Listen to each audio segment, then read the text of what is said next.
the cameras flashed, the crowd froze, Yeah. and just like that, Hollywood had a new obsession. Oh, man, it was instant. Right, an 18-year-old girl takes to social media to lash out at millions of fans, while a high-profile 10-year Hollywood marriage just shatters into pieces. It's wild, and suddenly the entire pop culture landscape is fixated on this single, messy family fracture. Welcome to Starscope Report.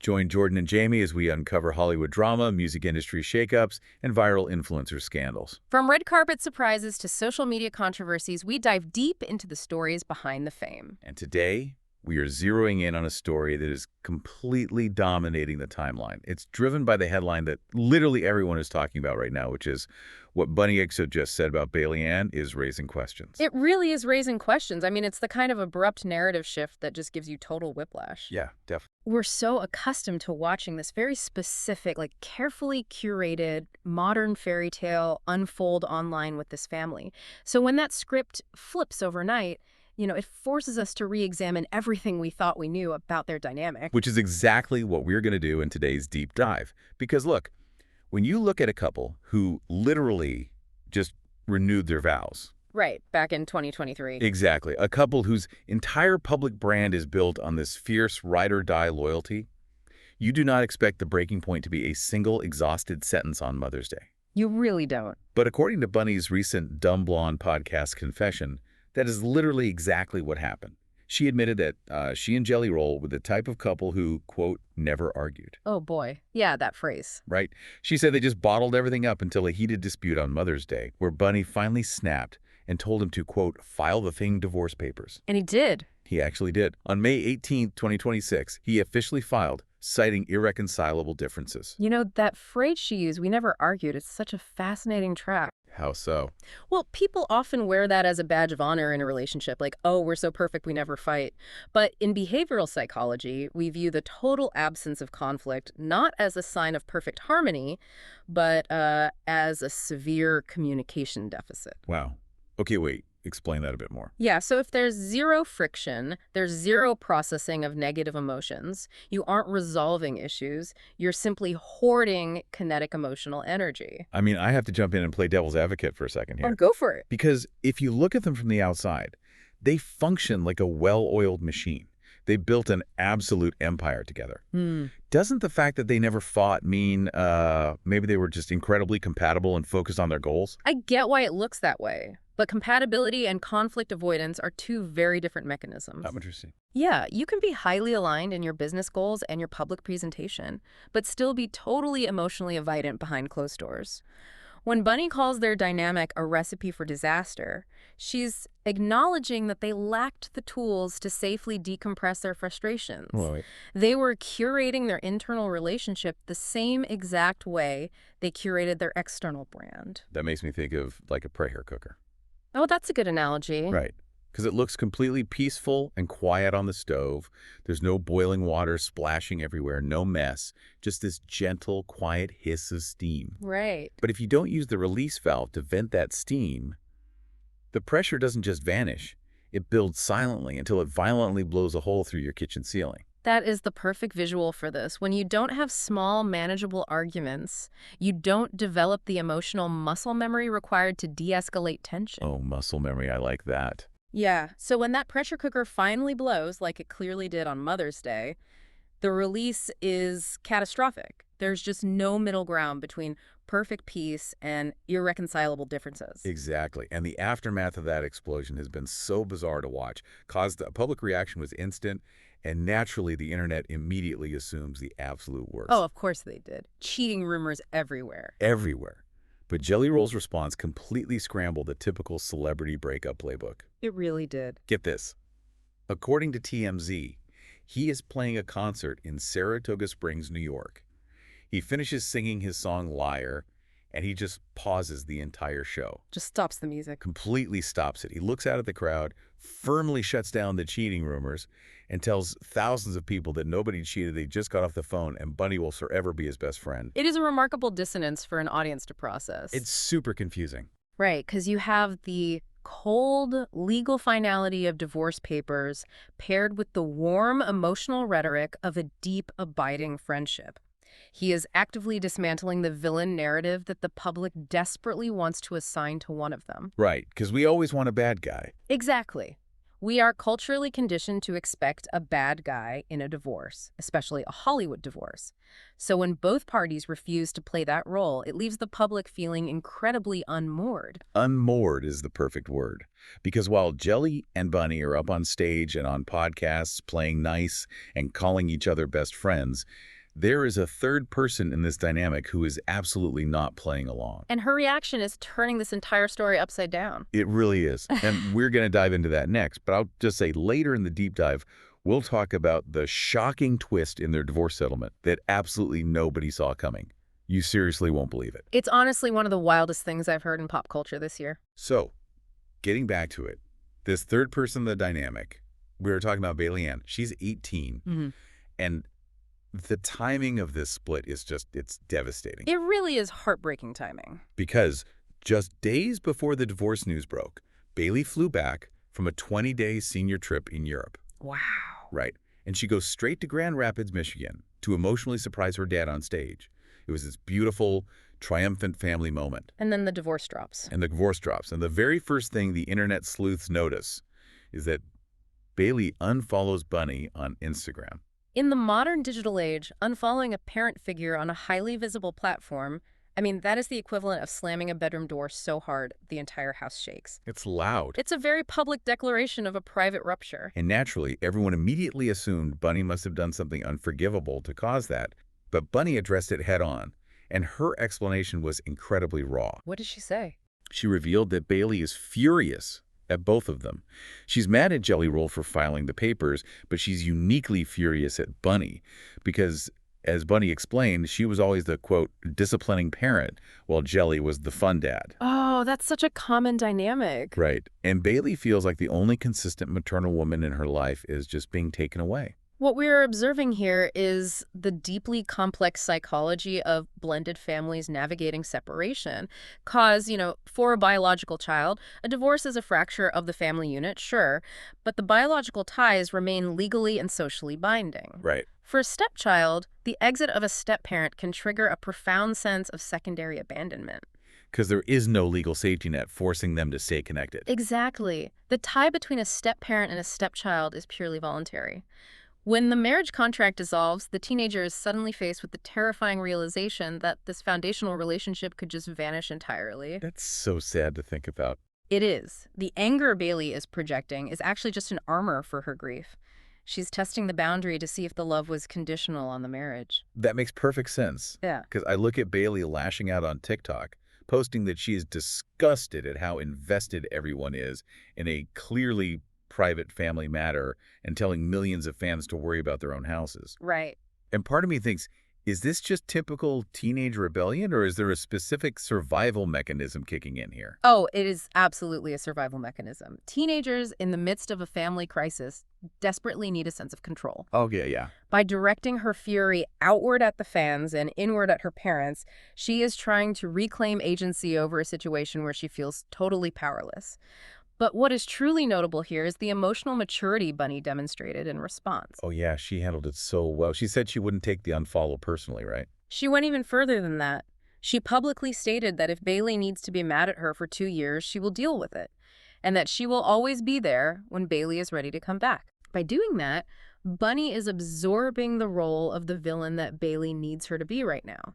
She's creating a safe, unconditional container for a teenager's rage, basically removing the threat that Bailee's anger will result in the permanent loss of her stepmother. That is a staggering level of emotional intelligence, especially when, millions of people are watching and judging your every single move. Absolutely. By the way, if you are drawn to these kinds of psychological deep dives into the stories shaping pop culture, make sure you subscribe to the feed. We've got so many more fascinating stories ahead that you won't want to miss. And that public scrutiny you just mentioned, that is really the crux of the issue here. Kazi's demand for privacy is completely understandable from a human perspective. Of course. But it exposes the massive elephant in the room regarding how this family built their empire in the first place. Yeah, this is the part of the story that really challenges our perspective. Because Bailee wants privacy. But there is a fascinating, albeit harsh, piece published by Saving Country Music that we need to look at. Now, just to lay our cards on the table for you guys listening, we are simply unpacking their argument here. We aren't endorsing it. We're not taking political sides. We're just reporting what they wrote. But their central claim is incredibly pointed. What's the claim? They argue that it's deeply hypocritical for this family to aggressively demand privacy now when they have spent years using highly personal details to sell themselves to the public. Wow. Yeah, it really forces us to examine the architecture of the modern influencer economy, doesn't it? The whole commodification of intimacy. The publication points out that Jello Roll and Bunnie built a multi-million-dollar lifestyle brand on radical transparency. Like, we are talking about a couple who overshared everything. Oh, yeah, everything. They detailed their intimate sex life on podcasts. They heavily publicized the emotional roller coaster of their IVF journeys. Bunnie literally wrote a best-selling autobiography titled Stripped Down, Unfiltered and Unapologetic. Right, so it's all out there. It's all out there. The outlet characterizes Jelly Roll's brand as a manufactured hustle that exploits a redemption narrative. And they ask this question: how can you aggressively market your private trauma for millions of dollars and then be disgusted when the public feels entitled to the details of your divorce? It is the ultimate paradox of the parasocial contract. What do you mean by that? Well, traditional celebrities like actors, they sell a performance. You buy a ticket to see them pretend to be someone else on screen. Right. But influencers and lifestyle brands, they sell authenticity. They sell their actual lives, their traumas, their dinner tables, and their relationship struggles. Yeah, that's true. So when your private life is the actual product on the shelf, the boundary between personal pain and public consumption completely dissolves. You know, it makes me think of an analogy. Let's hear it. Imagine a celebrity selling tickets to an open house in their own living room. They charge admission, they give the grand tour, they point out all their most personal family heirlooms, and they get incredibly wealthy doing it. But then, when it's time for bed, they get furious that the ticket buyers refuse to leave the house. But my question to you is that a fair expectation from the audience? Like, just because I sell you a ticket to my living room, does that mean you own the house? Shouldn't fans have the basic human decency to recognize when someone is going through a devastating divorce and just, back off? From a standpoint of basic human empathy, yes, they absolutely should back off. Yeah. But the market dynamics of the influencer economy do not run on empathy. They run on access. Wow, that's a great point. When you train an audience to consume your private life as entertainment during the good times, you cannot suddenly reinstall traditional boundaries during the bad times. The audience feels like they've bought equity in the relationship. Equity, that makes so much sense. Right. When they bought that memoir or streamed that podcast about the IVF journey, they felt they were investing in the family's survival story. You simply cannot selectively monetize transparency. And that equity is exactly what Bailee is pushing back against. Yeah. She wants the boundary back, but the boundary was sold years before she even had a say in it. Exactly. It is an incredibly messy situation. But how they are choosing to navigate this mess moving forward is what truly breaks the mold here. Because if you thought the public fallout was complicated, wait until we talk about the settlement. Yes. This part radically redefines the traditional blueprint of a legal separation. Because usually, a divorce settlement is a bitter, scorched earth division of assets. You get the house, I get the car, and we communicate exclusively through lawyers for the rest of our lives. Right, that's the standard script. But Jelly Roll and Bunnie are doing something so bizarrely amicable, it almost feels like a social experiment. Jelly Roll is giving Bunnie the sprawling Tennessee compound that they spent the last year building together as their dream home. It is a massive, significant estate, and handing it over without a protracted legal battle is rare enough in Hollywood. But what she intends to do with it is even more fascinating. Right. She isn't going to live in this massive compound alone, just wandering the halls and mourning the marriage. The property has 3 separate houses on it. Okay. So Bunnie is moving her manager and hairstylist, Mimi Sheehan, into one of the houses. She is eventually moving her close friend, celebrity makeup artist Kaylee Clark, into the other. Wow. And they are bringing all of the sanctuary animals from their previous homestead, Yeah. the horses, the donkeys, the pigs, the sheep, and a whole herd of Scottish Highland cows, to live on this compound. She is essentially building a post-divorce farm commune with her glam squad and a petting zoo. I mean, it sounds chaotic on the surface, but psychologically, it is a brilliant pivot. Really? How so? What we are seeing is not a severing of ties or a retreat into isolation. Society tells us that when a marriage ends, the individuals must retreat to their separate corners in shame. Right, hideaway. Exactly. Bunnie is rejecting that isolation entirely. She is actively restructuring her family unit and her support system, surrounding herself with chosen family and grounding herself with the daily routine of caring for sanctuary animals. It's a profound way to stabilize her environment while the rest of her life is in total flux. I'm just picturing this post-divorce commune filled with stylists and Highland cows, and it is such a vibrant, unexpected image. It really is. But I have to push back on the next detail, because this is the twist that absolutely nobody saw coming, and it completely scrambles my brain. Here we go. Bunnie revealed that despite the divorce, despite the separation and the separate households, the two of them still plan to have a child together via surrogacy. Yeah. How does that make any sense? If you are amicable enough and aligned enough to purposefully bring a new human life into the world together, why get divorced at all? That is the exact question that challenges our rigid cultural scripts. We are culturally programmed to view marriage and family as a single, inseparable package. We view a broken home as a failure, a termination of the family project. But what they are demonstrating is that modern family structures do not have to follow an all-or-nothing blueprint. So it's like, we can't be married, but let's still have a baby together. It just separates the romantic relationship from the parenting relationship entirely. Precisely. They are acknowledging that their romantic contract, the marriage, is no longer functional and needs to be voided. But they are simultaneously declaring that their family contract, their commitment to co-parenting and expanding their family, is still very much active. That takes a lot of work. It requires an astronomical level of communication, mutual respect, and secure attachment that most married couples struggle to achieve, let alone couples navigating a divorce in the public eye. Wow. It brings a completely different weight to a quote from Bunnie's podcast, where she said to Jelly, quote, "Well, you didn't take care of me in the marriage, but you're taking care of me in the divorce." That's powerful. When you look at the compound, the animals, the ongoing surrogacy plans, it paints a picture of a relationship that didn't end. It just evolved into a completely different species. It's a testament to how adaptable human relationships can be when people are willing to discard the societal expectations of what a breakup is supposed to look like. They are just refusing to perform the bitterness that the public expects. It really has been a cinematic journey tracking this story today. I mean, we started with a 10-year marriage that collapsed under the weight of unspoken words in a pressure cooker that finally exploded. Yeah. We watched an 18-year-old daughter caught in the crossfire, lashing out to protect her shifting foundation. We navigated a really fierce media debate on the true hidden costs of monetizing your private life. And we ended on this incredibly unconventional path forward, where a broken marriage transforms into a farm commune and a planned surrogacy. It highlights the unique, heavy burden of modern fame.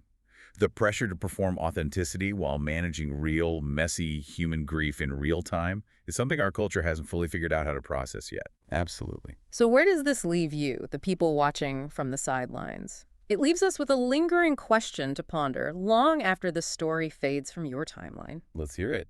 If you willingly consume a celebrity's happiest, most intimate moments as your daily entertainment, if you buy their memoirs and stream their deeply personal podcasts, do you automatically buy a ticket to their heartbreak? Where is the line between supporting a public figure and invading their privacy? And more importantly, who actually gets to draw that line once the money changes hands? Next time you tap like on a deeply personal post, ask yourself what you feel entitled to when the cameras stop flashing. That is a vital question for anyone navigating the digital age. You've been listening to Starsweep Report, where Jordan and Jamie uncover the stories shaping Hollywood, music, and pop culture. Thanks for tuning in, and don't forget to subscribe for more stories that keep the stars shining.